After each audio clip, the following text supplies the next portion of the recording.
Ամերիկայի հայկական կազմակերպությունները խստորեն դատապարտել են ԻՇՀ Ադրբեջանի անօրինական լոբինգ իրականացնելու մեջ մեղադրվող կոնգրեսական Հենրի Կուելյարին ներում շնորհելու վերաբերյալ նախագահ Դոնալդ Թրամփի որոշումը։ Հիշեցնենք, դատախազությունը հիմնավոր փաստեր ուներ, որոնք ապացուցում էին, որ Կուելյարը Բաքվի իշխանություններից $600,000 կաշառք էր ստացել։ Թեման շարունակենք Արտյոմ Երկանյանի հետ։ Արտյոմ, նախ ինչի դիմաց էր այսքան մեծ կաշառքը։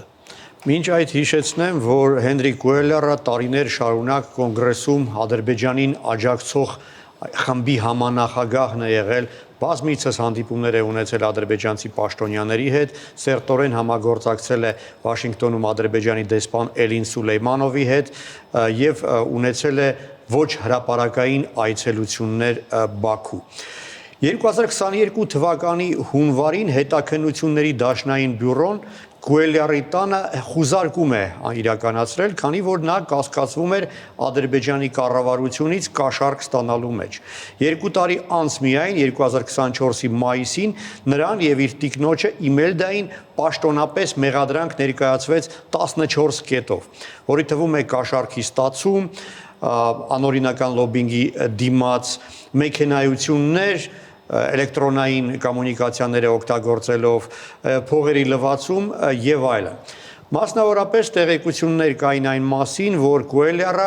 Ադրբեջանի նավթային պետական կորպորացիայից եւ Մեխիկոյում գրանցված մի մասնավոր բանկից առնվազն $598,000 կաշառք է ստացել, որի դիմաց խոստացել է Բաքվի լոբինգը իրականացնել կոնգրեսում։ Բացի այդ, Ադրբեջանի կառավարությունը ֆինանսավորել է նրա այցելությունները Բաքու, ինչը նույնպես հանցագործություն է համարվում, քանի որ այդ ամենը հրապարակային կերպով չի արվել։ Այս պատմության հետ ուղիղ առնչություն է ունեցել Միացյալ Նահանգների մի քաղաքացի, որի անունն է Քեմալ Քևին Օսքյուզը, նա ազգությամբ թուրք է եւ հայտնի է որպես Ադրբեջանի շահերի լոբիստ Վաշինգտոնում։ Հատկանշական է, որ 2018 թվականին այդ անձնավորությունը ձերբակալվել է Հայաստանում Միացյալ Նահանգների հայտարարած հետախուզության հիման վրա։ Թե կոնկրետ ինչ տեսակի լոբինգ է իրականացրել Կուելյարը կոնգրեսում, չի հրապարակվում,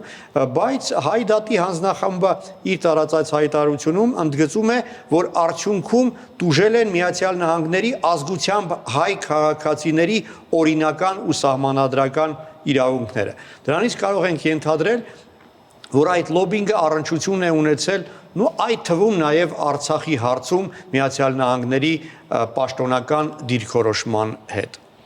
Արտյոմ, այսքան շատ մեղադրանքներից հետո ինչու է Թրամփը ներում շնորհել։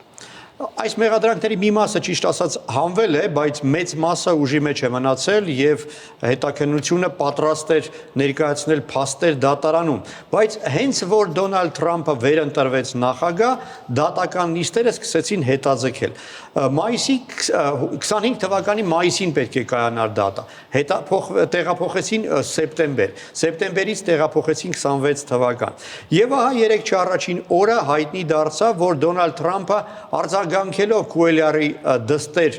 նամակին հայտարարում է, որ նա ներում է շնորհում Հենրի Կուելյարին եւ իր տիկնոջը։ Սոցցանցում իր գրառման մեջ Թրամփը գրում է. Հենրի, ես քեզ չեմ ճանաչում, բայց այսօրվանից կարող ես հանգիստ քնել, քո ընտանիքի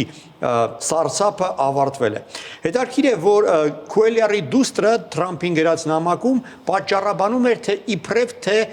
նախագահ Բայդենը որպես քաղաքական հակառակորդի, այսպես հետապնդում էր իր հորը։ Հավանաբար Թրամփի դուրը եկել էր այս գաղափարը, այս միտքը, եւ նա նույնպես պնդում է, որ դա Բայդենի կողմից հետապնդման արդյունք է այդ ամենը, բայց ինչն է հետաքրքիր։ Հենրի Կուելյարը հենց Բայդենի թիմակիցն է եղել եւ իր կուսակցությունը ներկայացնող անձ է եղել, նա դեմոկրատ է եղել եւ այստեղ չեմ հասկանում որտեղ իմաստ ունի տրամաբանություն փնտրել Թրամփի ասածում, ինչու պետք է Բայդենը հետապնդեր իր թիմակցին։ Այսինքն, ինչքան հասկանում եմ, ներում շնորհելու իրական պատճառը բոլորովին այլ է։ Կարծում եմ, որ իրական պատճառը Իլհամ Ալիևի հետ գործարքում պետք է փնտրել, քանի որ հավանաբար Իլհամ Ալիևը մտավախություն ուներ, որ եթե այս հետաքննությունը շարունակեր, կարող էին թելերը մինչև իր անձնական կաբինետը բերեին հասցնեին, եւ ինչն է հետաքրքիր, Դոնալդ Թրամփը ներում է շնորհում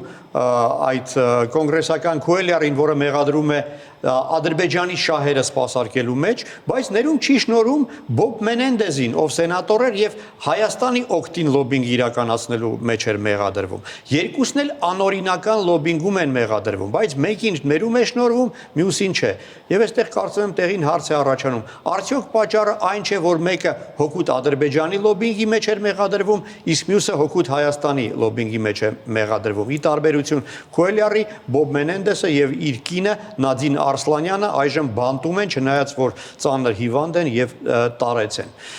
Հայդատի հանձնախումբի տարածած հայտարարության մեջ խստորեն դատապարտվում է Դոնալդ Թրամփի այս որոշումը եւ խմբի ղեկավար Արամ Ղամբարյանը ընդգծում է, որ դա սողանք է կաշառքների համար եւ դա ազդակ է ողջ աշխարհին, որը ցույց է տալիս, որ Վաշինգտոնում հնարավոր է փողով հարցեր լուծել։ Եվ այդ իմաստով հետաքրքիր զուգահեռ է անցկացնում եւ Արամ Ղամբարյանը մեկնաբանելով Թրամփի կեցվածքը գրում է, որ սա նշանակում է, որ վարչակազմի համար Ադրբեջանն է առաջին հերթին։ Այստեղ բառախաղ է Թրամփի հայտնի կարգախոսի հետ, որ Ամերիկան է առաջին հերթին։ Այն ամեն դեպքում Հայդատի հանձնախումբը կոչ է անում կոնգրեսականներին դատապարտել